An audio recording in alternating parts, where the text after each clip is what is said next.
out of all the reasons in the world, and I've read your book, you have the 10, all these keys to success, etc. What would you say is the number one reason why people fail? Not necessarily why they make it, the complete opposite. Right, lack of brains, lack of effort. Lack of brains, lack of effort. Yeah, they don't do the work. They don't learn, when you walk in the room, when you start a business and you start to talk about somebody, you're never in a vacuum with no competition, unless you're just extremely lucky. And if there's going to be competition, that means somebody else knows your business as well as you do when you get started. And if you walk into a competitive environment and they still know more about the business than you do and more about your customers, you're going to lose. But most people don't consider that. They don't do the work. They don't learn more about their industry. They don't know even about their business. And so you've got to put in the effort to know more about your industry than anybody else. And that's the brains part, and that's the effort part as well. Because look, if you're competing with me, you better know what you're doing, otherwise I'm gonna kick your ass, and you're not gonna outwork me. And so, the combination is usually what kills businesses early on more than anything. Alluding to it earlier about entrepreneurs being born or built, and I think I knew I was wired to be excited about business. How or why, I don't know, but and there's certain guys that have the genetics to jump out of the gym, right? There's certain guys, that when they golf, they have the muscle memory and the discipline. Dirk Nowitzki may not be the most talented guy in the NBA, but his discipline and his focus to do what's necessary to be successful, he's willing to do, and combine it with being 7 feet tall and being skilled, it makes him an amazing basketball player. So it's understanding what your skill set is, finding the right place to use those skills, and then going for it. Will that make you 250 grand? It depends if you pick the right industry. But whatever industry you pick, if you outwork everybody, if you try to be a little smarter than everybody, if you try to be a better salesperson than everybody, if you try to be better prepared than everybody, you've got your best chance. Because if you don't do it and somebody else does, I have the saying, work like someone's trying to take it all away from you. I actually work like someone's spending 24 hours, working 24 hours to take it all away from you. And that's kind of the way I look at it.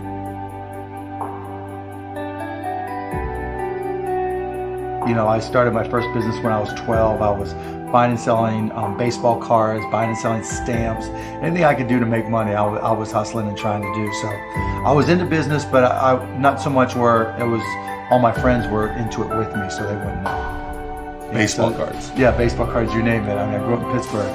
And so I would, probably even less than 12 years old, I would go out and buy a bunch of baseball cards that I collected, and I would say, okay, you're guaranteed to have a Pittsburgh Pirate in this package, and I would charge 3 times as much, and I'd set up on this park bench down in the park down in Scott Township where I grew up, and I'd have these little sales. And it was great. I made money, and it was, and I learned as much about business when I was 9, 10, and 12 as I learned any other time.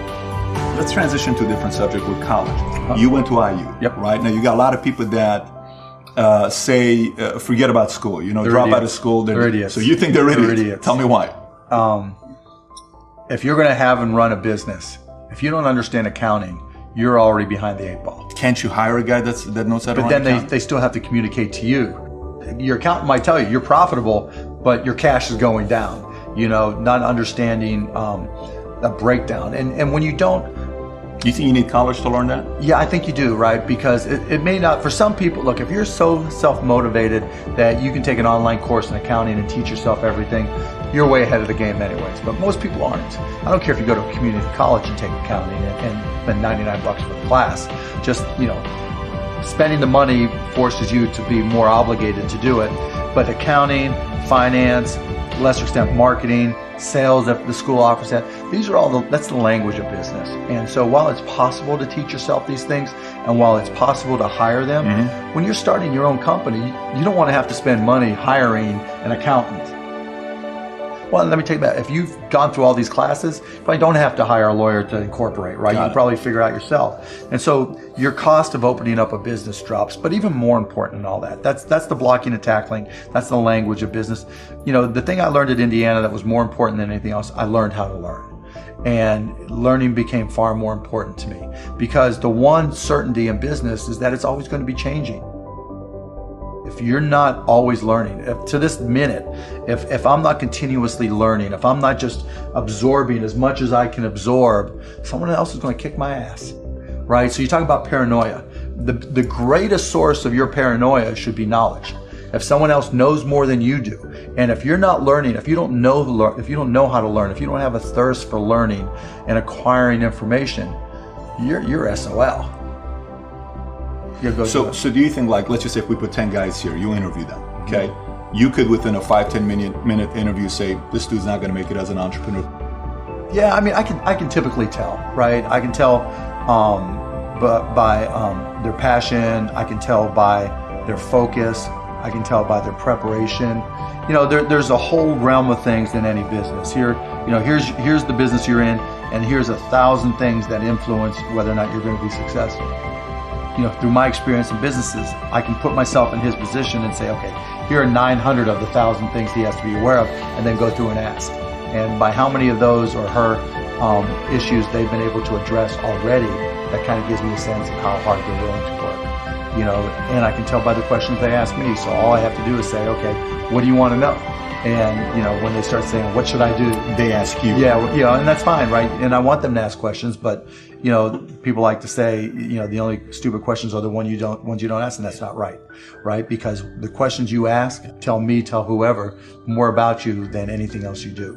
Because in particular, it tells me about your preparation. If you ask me questions about just basic things that you should have known and you should have down to a science, that's going to disqualify you almost more than anything. Do you think there needs to be a healthy level of paranoia? Oh, absolutely. There needs to be. Oh, yeah. I mean, I always say, you know, for every one of my businesses, I say, what would I do to kick my own ass? You're right. So whatever business you have, there's somebody trying to put you out of business. There's somebody trying to take a bite out of your business. And it's better for you to figure out how they're going to do it rather than they do it. And so, yeah, that's being paranoid. And so you have to be paranoid. You have to anticipate other people's next moves. And you can't ever, you know, downplay the competition. I was at a business plan competition this morning at a college, and they were kind of being dismissive of the competition. And so you can't ever do that. You know, they're out there trying to take you down, and they're not just going to sit still. And if you're good, really, really good, you're going to inspire them to work even harder, faster, better. And so you have to be, you know, very self-aware of what you're good at and what other people are good at. And, you know, a healthy dose of paranoia makes a big difference. I mean, it's very helpful.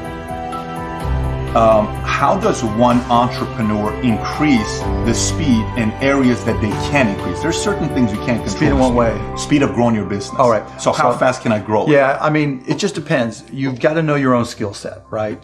And you've got to know how that fits within your company's life cycle. You know, some companies are slow grind.